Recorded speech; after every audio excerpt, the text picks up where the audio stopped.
দেখবেন তৃণমূল মমতা ব্যানার্জি মামলা করতে যাচ্ছে, ডিএর মামলা লড়াই করার জন্য কপিল সিব্বল চাই, মনু সিংভি চাই। আর এসআইআর এর মামলা উনি তাদের থেকে হয় বেশি আইন জানেন, আর নালে আইন দিয়ে লড়াই করতে চান না, নিজে মামলা করতেছেন। তাহলে একটা হচ্ছে প্রোপাগান্ডা তৈরি করা, আর একটা হচ্ছে সত্যি সত্যি মানুষের কাছে জন্য লড়াই করা। তাহলে মানুষের কাছে জন্য যদি লড়াই করতেন তাহলে মমতা ব্যানার্জি আর্গুমেন্ট করতে যেতেন না কোর্টে, মমতা ব্যানার্জি রাস্তায় লড়াই করতেন। রাস্তায় এখন লোক দেখানোর মঞ্চ বানিয়েছে, ঠিক আছে? এরা সবাই আরএসএস এর এজেন্ট। বলছি স্যার, ওই এসআইআর এ যে 60 লক্ষ বাদ গিয়েছে, তাদের ভোট দানে তাদের ভবিষ্যৎটা তাহলে কি হলো? দেখুন, আইন যদি এরা কেউ আইন মেনে কাজ করছে না, সুপ্রিম কোর্ট আইন মেনে কাজ করছে না। এই যত এসআইআর সংক্রান্ত রায় দিয়ে সুপ্রিম কোর্ট একটাও আইন মেনে দেয়নি। তাহলে বলছেন এই আমি বলছি যে যদি এসআইআর এ অবশ্যই সুপ্রিম কোর্ট ইন্ডালজ করছে, ইন্ধন যোগাচ্ছে ইলেকশন কমিশনকে ভুল পথে পরিচালিত করতো। ইলেকশন কমিশন সংবিধানের সঙ্গে দ্বিচারিতা করছে, সংবিধানের সঙ্গে বেইমানি করছে ইলেকশন কমিশন এবং জুডিশিয়ারি। সরাসরি বলছি, আমি কোনো দ্বন্দ্ব নেই আমার মধ্যে বিষয়ে। আমি যেটা বুঝতে পারছি ইলেকশন কমিশন বুঝতে পারছে না, আমি যেটা বুঝতে পারছি জুডিশিয়ারি বুঝতে পারছে না, আমি মনে করি না। কিন্তু ইন্ধন যোগাচ্ছে জুডিশিয়ারি এই ভুল কাজ করার, ভারতবর্ষের নাগরিকের অধিকার কেড়ে নেওয়ার। এরা আসলে কোন একটি রাজনৈতিক দলের প্রতিনিধিত্ব করার চেষ্টা করছে। তবে কি বিহারের মতো কি বাংলা কি মোদি আসলে ইলেকশন কমিশন ইঞ্জিনিয়ার করার চেষ্টা করছে কে বলবে ইলেকশনের রেজাল্ট কি হবে। তার জন্যই তো 60% ভোট বাতিল করে দিচ্ছে একটা কনস্টিটিউয়েন্সিতে, রইল কি পড়ে?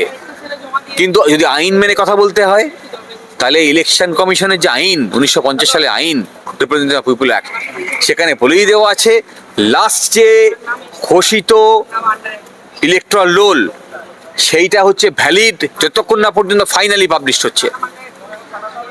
এসআইআর করা যায় একটা কনস্টিটিউয়েন্সিতে, সারা পশ্চিমবঙ্গ জুড়ে করা যায় না, বারে বারে বলেছে ওনাদেরকে, করছেন বেআইনিভাবে করছেন।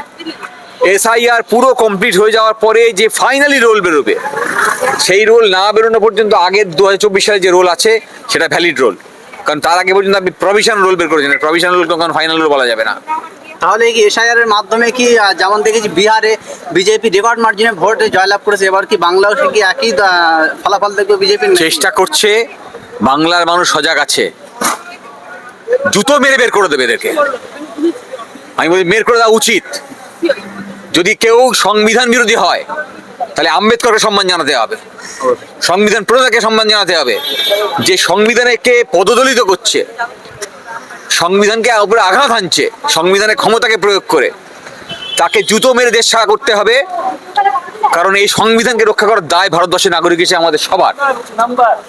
ঝাঁটা জুতো নিয়ে রেডি থাকুন, যেই সংবিধানের বিরুদ্ধে কাজ করবে তাকে ঝাঁটা মারুন, জুতো মারুন। যে দেশের নির্বাচন কমিশন ইলেকশন কমিশনের ফেসবুক পেজ থেকে ইলেকশন কমিশনারের মন্দিরে যাওয়ার ছবি পোস্ট করতে পারেন, সে দেশের নির্বাচন কমিশন এরমভাবেই নির্বাচন করবেন, এটাই স্বাভাবিক। প্রশ্নটা হচ্ছে এই দেশের স্বাধীনতা কি নির্বাচন কমিশন এনে দিয়েছিল নাকি নরেন্দ্র মোদী এনে দিয়েছিল? দুটোরই উত্তর হচ্ছে না। তাহলে কে এনে দিয়েছিল? এনে দিয়েছিল ভগৎ সিং, হ্যাঁ, প্রীতিলতা ওয়াদ্দেদার, সূর্য সেন, আশফাকুল্লাহ খান। তাহলে যদি এদেরকে সম্মান করতে হয় যাদের বিনিময় সংবিধান পেয়েছি, তাহলে দেশের নাগরিককে সংবিধান রক্ষার দায়িত্ব নিতে হবে। লোকের ঘাড়ে দোষ চাপালে হবে না। আমরা সবাই জানি আদালত থেকে শুরু করে নির্বাচন কমিশন থেকে শুরু করে পাবলিক সার্ভিস কমিশন থেকে শুরু করে যতগুলো নিরপেক্ষ সংস্থা সংবিধানের মধ্যে রাখা হয়েছিল, এরা প্রত্যেকেই তার নিরপেক্ষতা বজায় রেখে কাজ করতে ব্যর্থ হয়েছে। তাহলে কি দেশকে উত্থানে দিতে হবে? না, দেশের সংবিধানকে রক্ষা করার দায়িত্ব দেশের সাধারণ নাগরিকের। আমি বলছি একজন সত্যি সত্যি মানুষের জন্য লড়াই করছে, রাস্তায় লড়াই করছে, প্রতিদিন বলছে, মামলা করছে, যত রকম এভিনিউজ আছে সব অ্যাভেল করছে। আর একজন আসলে আরএসএস এর প্রতিনিধিত্ব করছেন, এটা বুঝতে হবে। সব গুলিয়ে দিয়ে মমতা ব্যানার্জিকে ঢুকিয়ে দিলে হবে না।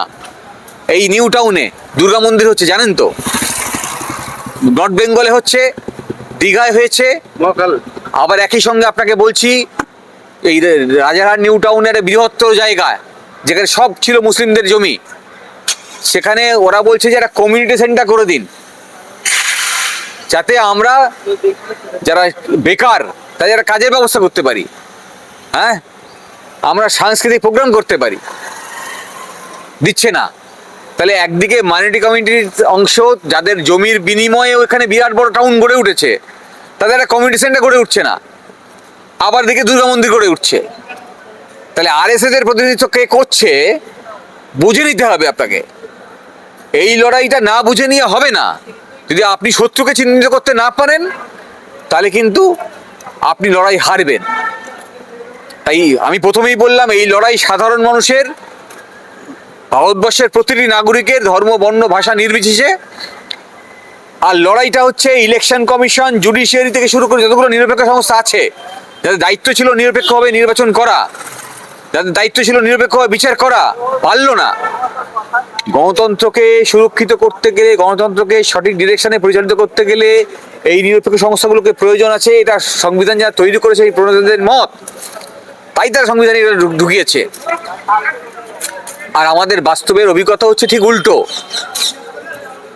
দেখবেন একটা বৃহৎ সংখ্যক মুসলিম কমিটির লোক, তাদের নাম অ্যাডজুডিকেশনে পড়ে গেছে 60%-এর কাছাকাছি। একটা কনস্টিটিউয়েন্সিতে 60% লোক যদি অ্যাডজুডিকেশনে যায়, তাহলে 40% লোকের ভোটে নির্বাচিত হবে প্রতিনিধি।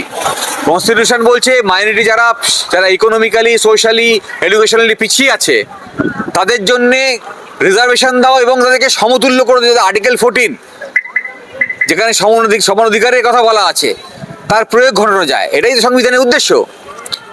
সেখানে এই মাইনরিটি কমিটি যাতে ভোট দিতে না পারে, সোশ্যালি, ইকোনমিক্যালি পিছিয়ে যারা আছে তাদের ভোট দিতে না পারে, সেটা নিশ্চিত করতে চাইছে ইলেকশন কমিশন।